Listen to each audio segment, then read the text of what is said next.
రేణిగుంటలో CPM party ఆధ్వర్యంలో doctor BR Ambedkar 135వ జయంతి వేడుకలు ఘనంగా నిర్వహించారు. పలు ప్రాంతాల్లో జరిగిన ఈ కార్యక్రమాల్లో నాయకులు, విద్యార్థులు, ప్రజలు పెద్ద సంఖ్యలో పాల్గొన్నారు. రేణిగుంటలో పుచ్చలపల్లి సుందరయ్య భవనం, అంబేద్కర్ విగ్రహం, తారక రామానగర్లోని సుందరయ్య కాలనీలో సిపిఎం పార్టీ ఆధ్వర్యంలో అంబేద్కర్ జయంతి వేడుకలు వైభవంగా నిర్వహించారు. ఈ సందర్భంగా అంబేద్కర్ విగ్రహానికి పూలమాలలు వేసి ఘనంగా నివాళులర్పించారు. అదేవిధంగా జన విజ్ఞాన వేదిక ఆధ్వర్యంలో బీసీ హాస్టల్ వద్ద విద్యార్థులతో కలిసి అంబేద్కర్ చిత్రపటానికి పూలమాలలు వేసి జయంతి వేడుకలు జరిపారు.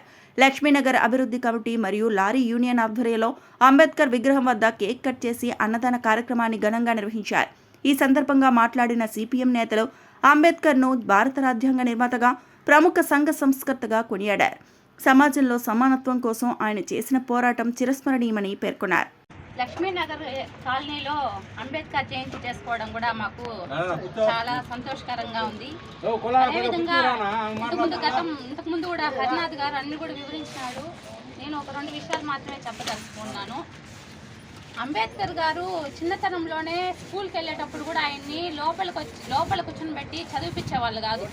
అతను ఒక కులం తక్కువ అనేసి బయట కూర్చొని చదువుకునేవాడు. అతను ఆ పట్టుదలతోనే అతను చదువుకొని, అదేవిధంగా నీళ్లు తాగేదానికి కూడా కుండ ఒక స్కూల్ దగ్గర బయట పెట్టింటే నీళ్ళు తాగేదానికి కూడా అతను గ్లాస్తో ముంచుకుంటా అంటే కూడా నెట్టేసేవాళ్ళు.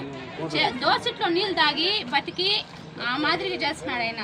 అదేవిధంగా మనమే ఇంత ఇబ్బందులు పడుతున్నాం కదా, ఎస్టీ, ఎస్సీ, బీసీ వర్గాల వాళ్ళైనా కూడా ఇంకా ఏమి ఇబ్బందులు పడతాడనేసి ఆయన పెద్ద చదువులు చదివి డిగ్రీ పట్టాలు అవన్నీ తీసుకొని కూడా ఎన్నో దేశాలకు వెళ్ళి రాజ్యాంగం గురించి అంతా కూడా ఆయన రాసి ఈ మాదిరిగా బతకూడదనేసి చేసినాడు. కాబట్టి ఈ పరిస్థితిలో కూడా మనం ఉన్నాం కాబట్టి ఆయనకి మనస్ఫూర్తిగా జోహార్లు అర్పిస్తాము.